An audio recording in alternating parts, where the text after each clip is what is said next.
बंधुओं एवं श्रद्धाशील बहन, अभी आपने श्री अंतकृत दशांग सूत्र की मंगलमयी वाचना श्रवण की। भगवान महावीर की इस पावन वाणी को सुनकर हम धन्य हुए। मुनिरत्न श्री अमित मुनि जी ने इसे प्रस्तुत किया। आप और हमने सभी ने इसे सुना। आज जो वाचना हुई है यह है चतुर्थ वर्ग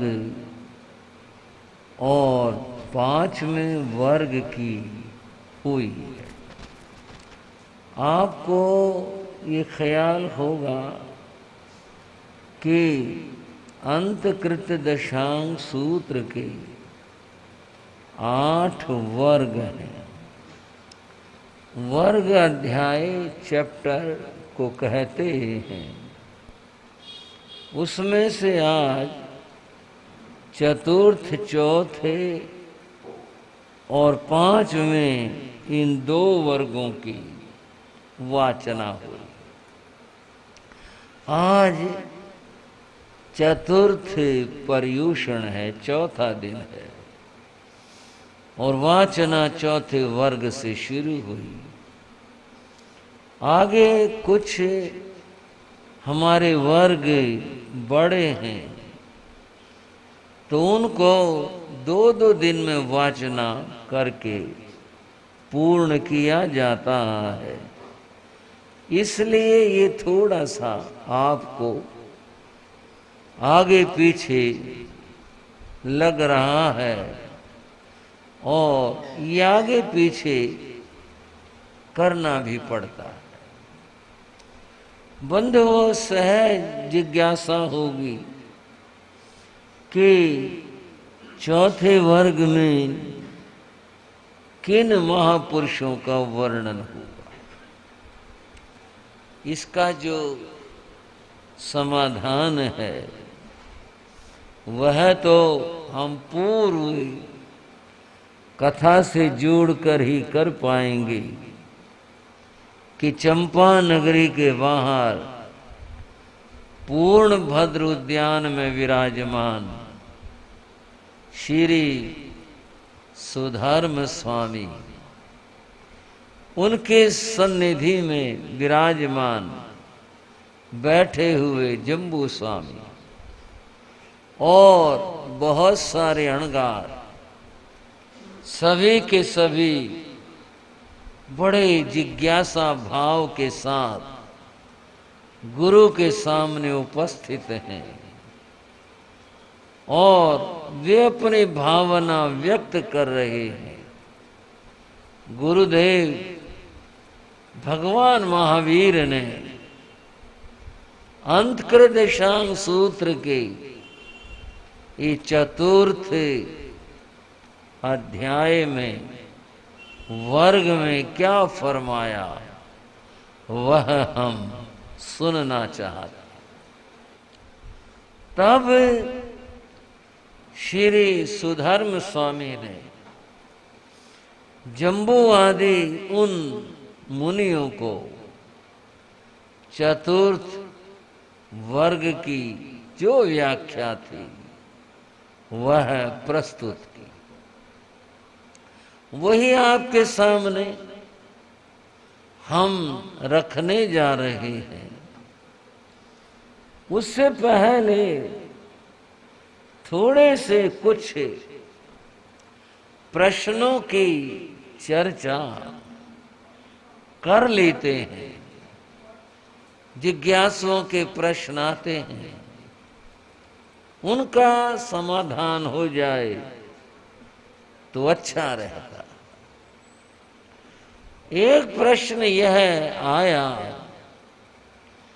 कि गसुखमाल मुनि की कथा बड़ी ही मार्मिक कथा थी।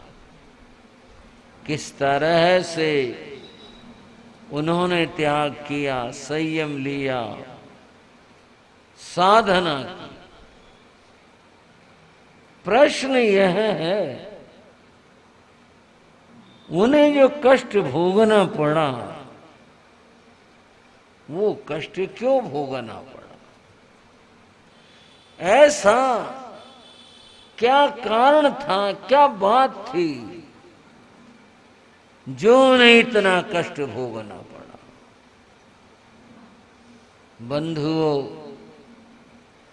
इस प्रश्न का समाधान हमें कर्मवाद के सिद्धांत से मिलता है।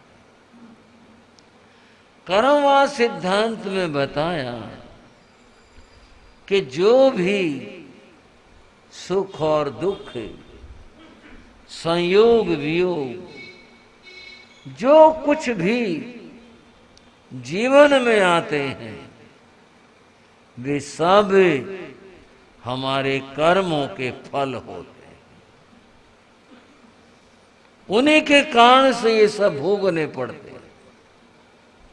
एक बात और आपके ख्याल में ले आऊं, हम पर्युषण में कर्मों की भी कुछ बात कर रहे थे। पहले पर्युषण पर ज्ञानावर्णीय की बात हुई थी। ख्याल है श्रावक को थोड़ी सी बात कर लूं आपसे। गौतम आदि उन कुमारों को ज्ञान हुआ तो दीक्षा ली। दूसरे पर्युषण में आपने 6 भाइयों की कथा सुनी। सुने भाइयों? ख्याल में है ना? माता देवकी को भ्रम हुआ। क्या भ्रम हुआ? 2 साधु पहले आए थे, उन्होंने सोचा ये दूसरे जो आए हैं ये भी वही है।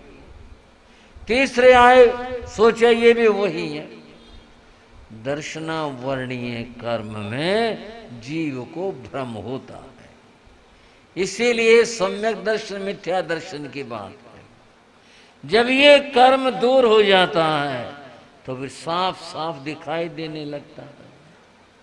और थोड़ी बात समझो, आंखों पर जाला आ जाता है, डॉक्टर लोग जाला दूर कर देते, सब साफ दिखाई देने लग जाता है।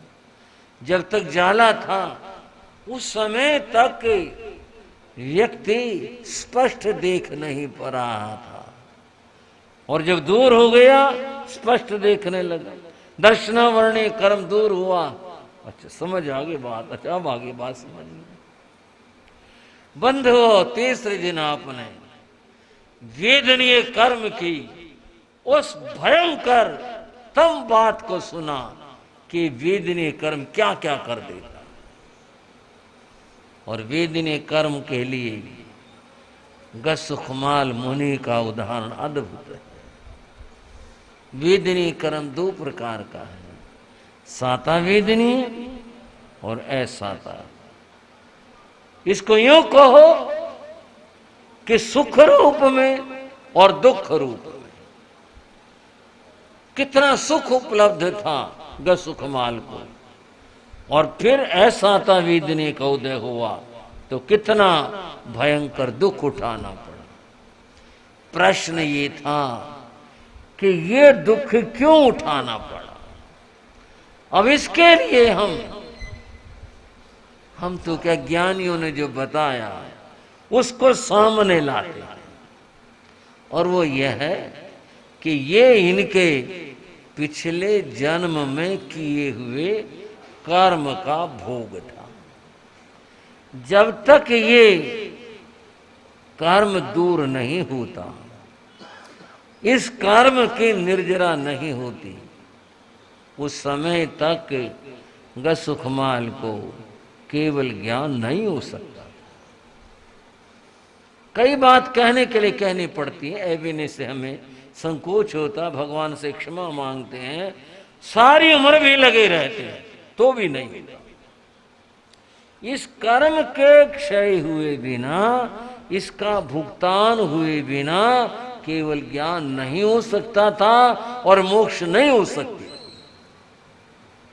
तो कर्म ऐसा क्या था? बंधुओं, कथा में बताया गया,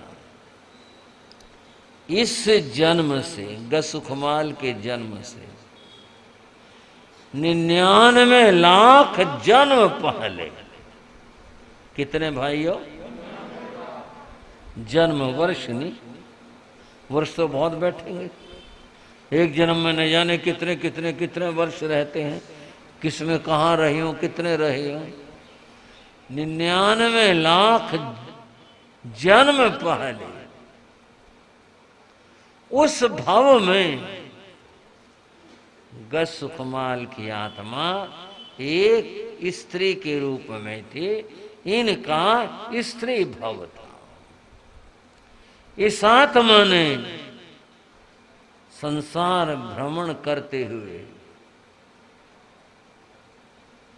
क्या क्या रूप पाए हैं और भोगे। कोई तो जगह नहीं, कोई रूप नहीं जहां पर इसका जन्म न हुआ, सब जगह आत्मा गई। उस भाव में इनका स्त्री रूप था,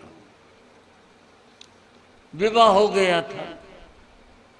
विवाह जहां जिस व्यक्ति से हुआ उसका एक विवाह पहले भी हो चुका था।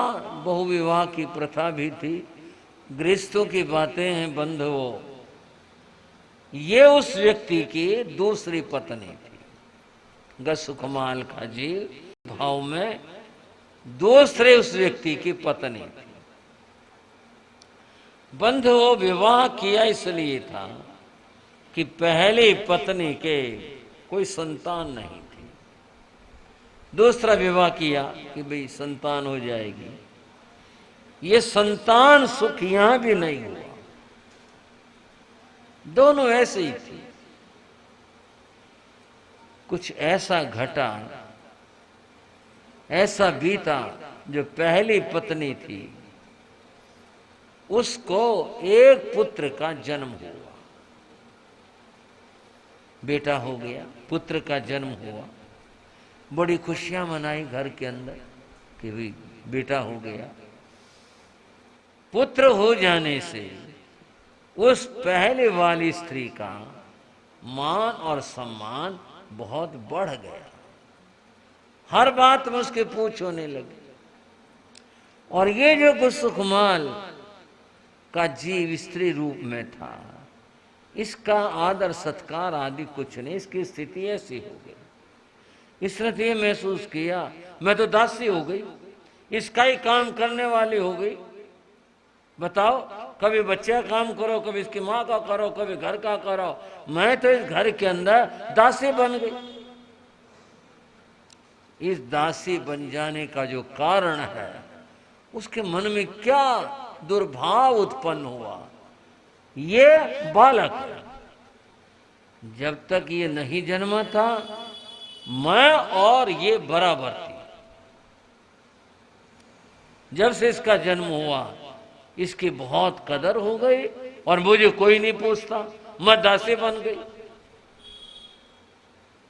भाई और बहनों, ये दुर्भावनाएं क्या क्या करवा देती हैं आदमी से। क्या मन में विचार आया, क्या भावना दुर्भावना आई। ये लड़का मर जाए तो कांटा निकल जाए, क्या देखो क्या बुरी बात सोची। ये मर जाए तो कांटा निकल जाए, मारिए फिर बराबर की हो जाए। अब जो कुछ मुझे करना पड़ रहा, कुछ नहीं करना पड़ा। लेकिन किसी के कोसने से थोड़े कुछ होता, वो सोचती रहती बुरी बातें। और वो ये भी सोचती रहती कोई मौका हो, कुछ बात बने, कोई घटना दुर्घटना हो रही है, लड़का मर जाए, वो ये सोचते रहते और कर्म बांधते रहते। एक ऐसा ही प्रसंग आ गया। उस बच्चे को, नन्हे को, छोटा बालक हुआ है, अभी गोदियों में ही था वो बालक, उसके सर में फोड़े हो गए, उनमें मवाद पड़ गई, उनमें पीड़ा होती। बच्चा हर समय तड़पता रहता, रोता रहता, हाथ पांव मारता रहता, रोता रहता। सब इस बात से बड़े दुखी थे कि बालक बीमार है, इलाज उपचार करे करवाए, ठीक नहीं हुआ। बंधु वो गस सुखमाल के जीव ने उस स्त्री के रूप में उस समय क्या सोचा, ये मौका है, अब ये अवसर है इसको खत्म कर देने का। उसने क्या बुरा सुझाव दिया, अपनी उस बड़ी को कहा, ऐसा हमारे वहां तो उधर हमारे पियर में तो एक और बच्चे को भी ऐसे हो गया था, हमारे तो उधर ऐसा किया था, एक उड़द की रोटी बना करके उसको तेल में पका करके और वो बच्चे के सिर पर बांधे थे, वो बच्चा ठीक हो गया, उसके सारे जितने फोड़े थे मवाद निकल गए और वो ठीक हो गया। हमने तो वहां ये देखा था, ये करके देख लो। बहन बड़ा मुश्किल है और मेरे से तो होगा नहीं, जैसा ये बच्चा मेरा ऐसा तेरा भी तो है, अगर इस उपाय से ये ठीक होता हो तो ये उपाय तू कर दे। हाँ मैं कर दूंगी, इसमें कोई बात ही नहीं है, वो ठीक हो गया बच्चा, हमारे सामने की बात है ये तो अच्छा। वो बोली मैं तो देख नहीं पाऊंगी, मैं तो बाहर हूं, और तू जैसे भी है इस बच्चे को ठीक कर दे, उपाय कर दे, उपचार कर दे। हाँ मैं कर दूंगी। उसने बड़े क्रूर और कलुषित भावों से बंधुओं उस तरह की रोटी बनाई, तेल में पकाई, गरम गरम लेकर मौका पाकर उस बालक के सर पर बांध दिया, कपड़ा बांध दिया, और वो बच्चा सहन नहीं कर सका और वो बालक तड़प तड़प करके मर गया।